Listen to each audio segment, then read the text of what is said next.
Dr. Jerome Corsi is a doctor in basically the economy. We had Dr. Michael Savage on during the first hour. We had Colonel Schaefer in the second hour, JeromeCorsi.com. He also writes for WorldNetDaily.com, WND.com. Dr. Corsi received his Ph.D. from Harvard University in political science in '72.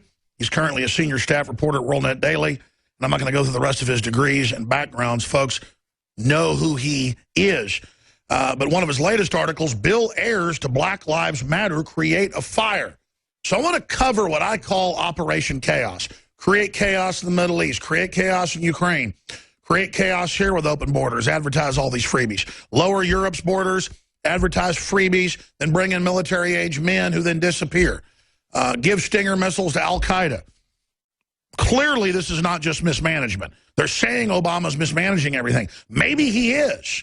But is there a method of the madness that's failed, or is there a true method of the madness that's succeeded? Now, that's a lot of points I just threw out, Dr. Corsi, but they're trying to start a war against the police, obviously, so the feds can come as the savior. They're trying to start implosion in Europe and here as well.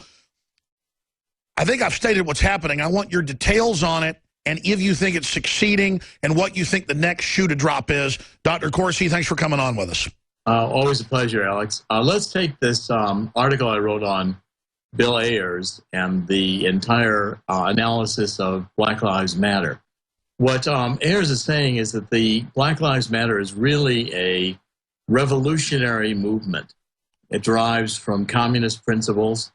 Its whole goal is to essentially stir up and intensify race and class tensions under the idea that police are inherently oppressive to black communities and get black communities to feel this. So there's an antagonism with the police that results in social conflict. I mean, this is what the Marxists, what Saul Alinsky taught in Rules for Radicals. It's intensifying these lines of antagonism or social conflict in order to create a revolutionary environment.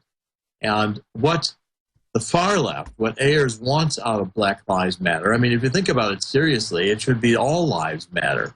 Why are we focusing on Black Lives Matter? But the underlying theme here, the hidden message, is that the police are the white society's institutionalized oppressor of black people, designed to keep black people into subjectivity.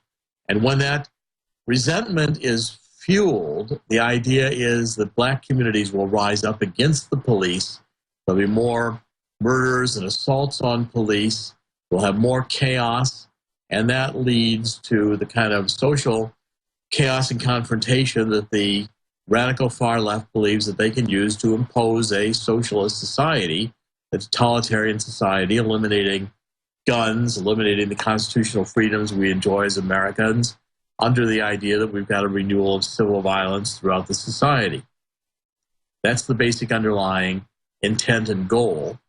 Heirs rejects programs like Teach for America because he calls them classical liberalism. They just put too many teachers in schools. And Heirs says it's not about trying to improve grades or educate black children in minority communities. What it's about is the fact that minority communities are part of the colonialism that the radical left wants to blame America for continuing as a racist capitalistic society. It's really a Marxist movement disguised as an Obama a reaction to the shootings that occurred over the past couple of summers and incidents where black kids, usually black thugs, encountered police and were shot. And Obama's used those incidents. Black Lives Matters have come out of this to try to produce a revolutionary movement against the police that is being consciously used by the far left to disrupt society.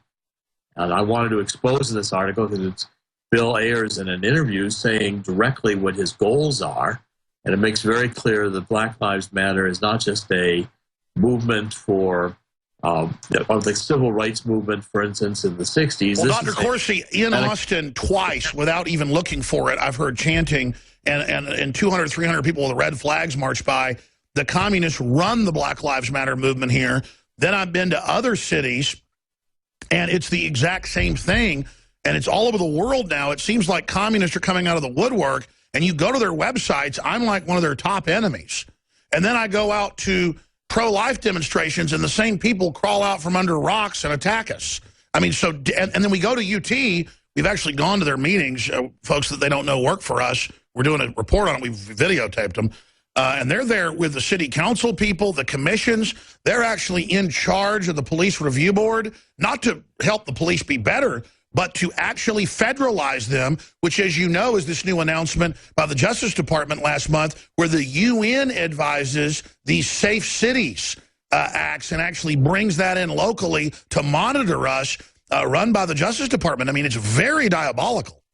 Well, and I'm confident that before the end of the Obama administration, there'll be an effort to sign on to the UN Small Gun Treaty in a major way, again, bypassing U.S. law, which Barack Obama seems perfectly comfortable to do, ignoring the Senate, becoming his own legislator through international bodies. The same type of approach the Obama administration is going to be taking with global warming here in the Paris Conference of the UN soon, to impose carbon controls on the economy.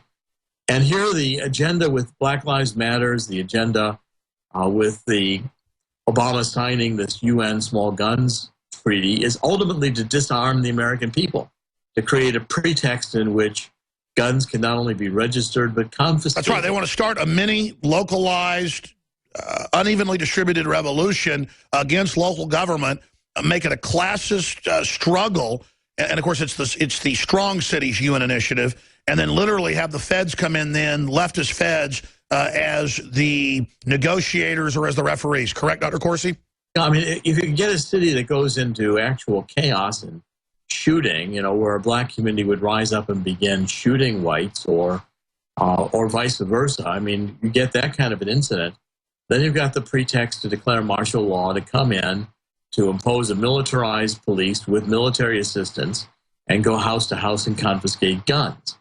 I mean, I think we saw some trial runs of this with the Boston bombers when they were on the loose, where basically in various communities surrounding Boston, the militarized police moved in and went house to house and began asking people why they had guns and taking them away. I mean, this is, again, the far left, and Obama's intent is to use every one of these school shooting incidents, every incident he can find, where he can fan these flames of fear, of, you know, gun violence or fear of violence, period, as a pretext for disarming America. The Second Amendment is clearly the target.